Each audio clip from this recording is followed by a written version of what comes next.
Yes, people, Gully Chris Gaming here. I know it's been a while since I posted on my channel.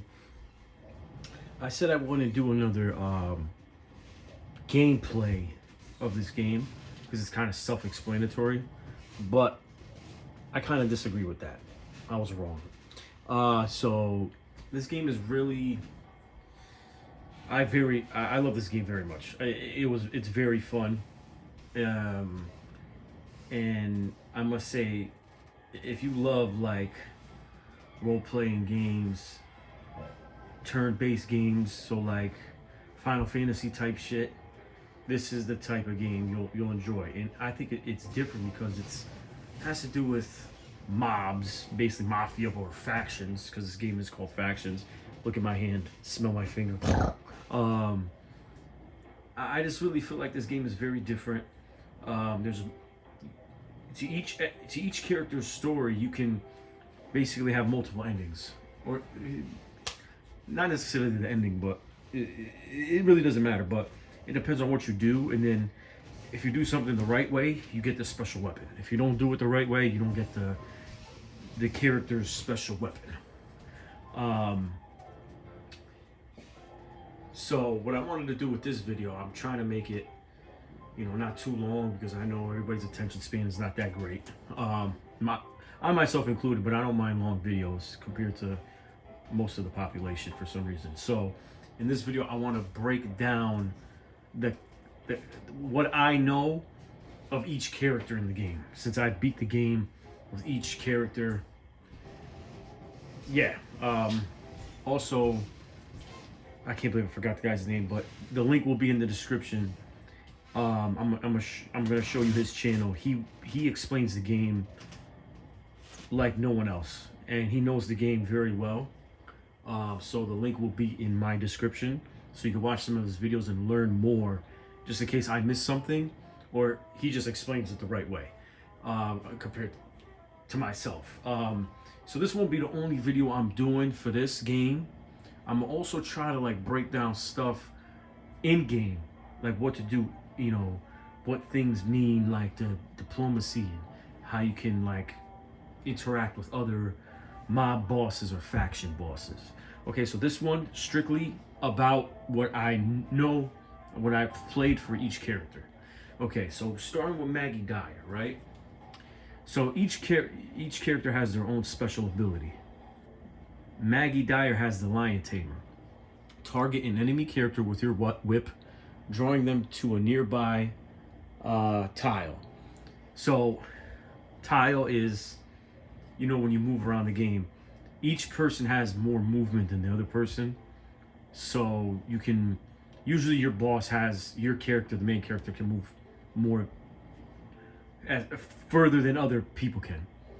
And then of course in game you have special items that helps you with health and also with movement. Deliver a devastating punch once the target is in range, dealing damage and knocking them down. So also the guards in the game, and then you can also hire special crew. Each one of them you have a hired gun, you have an enforcer, you have a demolitionist who, of course, bombs, you have a con artist, and then you have a medic. And if I'm forgetting something, I'll probably just say it in the video. I think it's the enforcer who has the whip, and you bring them close to you. Usually they don't do a punch after that. Her ability is it comes with that. That one is just a meat hook. That's what it's called. You throw the meat hook at the person, you draw them near you, and I think it either you only get one try, but if it's you have 2 AP.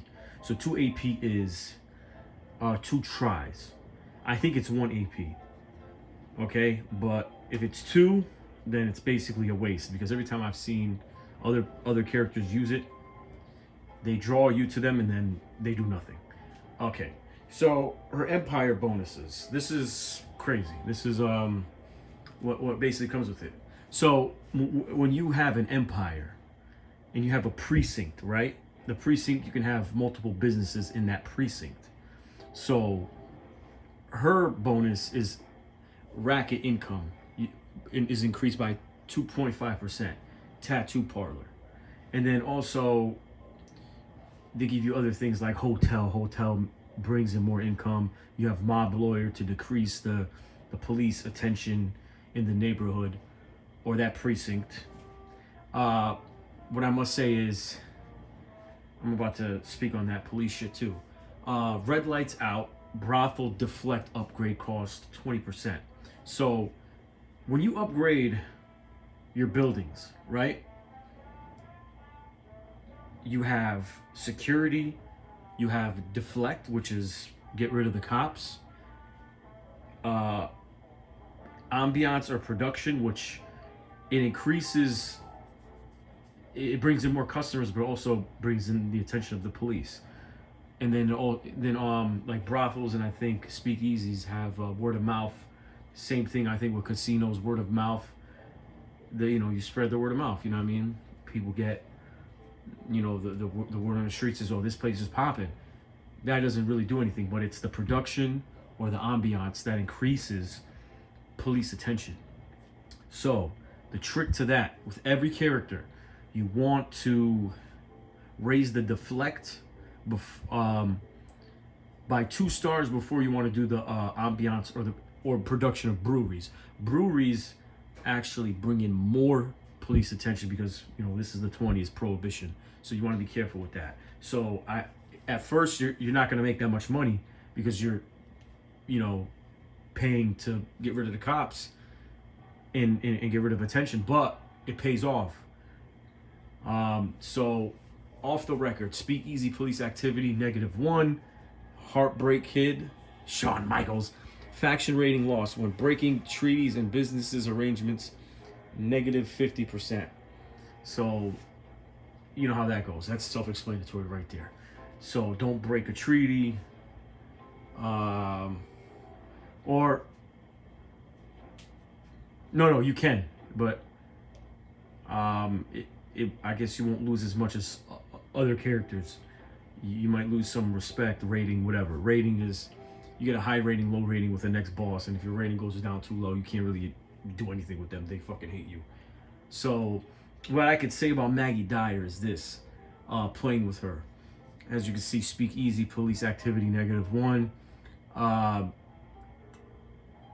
The only character, I must say, who you have to do a lot of deflect with more is Frank Reagan. Because Frank Reagan, the mistake I did when I first played this game, I was doing production and ambiance more than anything else. I was doing it with her, I was doing it with a lot of other characters, but I noticed with Frank Reagan, the police fucking hate Frank Reagan. So I remember I was doing ambiance and production more with her, Al Capone, Stephanie Sinclair. Of course, Stephanie Sinclair and Al Capone also have their Empire bonus. Their special thing is, Stephanie Sinclair's is the raid thing, and Alphonse's bribing cops. So that's why it worked out. But yeah, like I said, I recommend when you do the deflect, you do the deflect first. Okay, Salazar Reyna, Santa Muerte. Okay, he does a spinning special where he highlights a big area around him. There's also a special thing with gun him down, where you gun everybody down who's like near the area that's around you. It's a big space, but it's really kind of not that great. His special is really not that great, only against weak enemies. But if there's a lot of enemies around you, some of them might die, some of them might lose a good amount of health. But it might help for your crew members to pick off what's left of them. Escort agency. This is a special thing. So, like I said, you can have brothels, casinos, speakeasies, and breweries. If you just have the regular Empire of Sin game, if you get the DLC, Make It Count with Maxim Zelnick, you also can have the Loan Shark, racket. It doesn't come for free. You're gonna have to spend like $14 more to get that. You got to get the Maxim Zelnick thing. So, escort agency. What I noticed with sometimes, even with some of the computers, when you play against the enemies in the game, some of their precincts have like, if they have 4 businesses, I seen sometimes the computer, I don't know why I did it, will have a precinct just full of brothels. Not one brewery, not one speakeasy, not one casino, not one casino. I don't recommend that, in my opinion. But if you have a lot of neighborhoods, the game has 10 neighborhoods, and each neighborhood has 10 precincts, some has 8 precincts.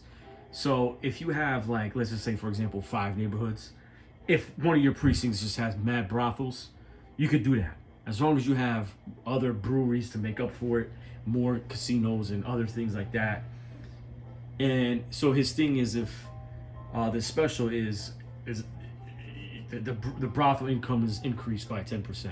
Silk sheets, okay, brothel ambiance upgrade cost negative 20%. So you save money when you upgrade the ambiance. Hedge your bets, customer growth from casino plus 20. So if same thing with like raising the ambiance and the word of mouth, you get 20 more customers, I guess. Headhunter, threat generation when killing other bosses. So your threat your threat goes up less than 50% compared to other ones when you kill a boss, which is fine, I guess. Dino Banyan. I kind of like Dino Banyan's blasphemy. His blasphemy special. You blast the opposition, shoot your target with an explosive shotgun slug, knocking them back and destroying their armor. So, with this shit is, if there's enemies that are together, that are close with each other. I remember there was like 5. I was attacking a thugs racket. Usually the thugs are less, they're weaker than the factions. Okay, so just know when you go against another faction, their guards are more powerful than thugs, the basic thugs in the fucking streets. When you start the game, there's a lot of thugs. Thug ran rackets, precincts. Once you go farther in the game, they start dying out because other factions start just wiping them out. I recommend on easy mode and associate, as soon as you start the game, just fucking attack those rackets, try to get them out, because if you don't do that, other factions are going to take over mad precincts and you're going to be stuck with 1. So I recommend you just try to take I know you got to watch your health, but on easy and associate, your health regenerates when you're out of combat. Once you hit hard mode, that doesn't happen. So I also recommend you just play this game on easy or associate. You don't get a trophy for beating the game on hard anyway. Okay, the only thing that's bonus from hard that I learned from the other guy's channel is when you get good reputation with other bosses. When you kill someone, when you request someone to kill another boss for you, it's quicker because it's hard mode. Other than that, it's gonna take mad long, in my opinion. I tried to do it, it took mad long. So Flower Shop, exclusive improvement slot, is a special thing. All rackets except breweries contribute 50% less to police activity in the precinct. I fucking love, this is great. So when you see, I'm gonna show you the in-game thing. When you see the level of police activity raising, I add the Flower Shop last. Okay. So I would put a hotel or whatever first, to make money. Like I said, hotels bring in extra money and extra people to that precinct. So Flower Shop will basically lower the police activity, but all the rackets will, except breweries. Or you could do mob lawyer, it doesn't even matter with that shit. Industry standard brewery deflect upgrade cost negative 20%. So when you do the deflect for the breweries, you're saving 20%. Something I said, speak easy word of mouth upgrade cost. So when you do the upgrade for word of mouth, you save 20%. Turncoat, truce duration 50%, and then business arrangement difficulty plus 20. So I guess with Dean O'Banion, I guess that's not so great when you do business arrangements with other people. They'll fucking cancel it quicker than others.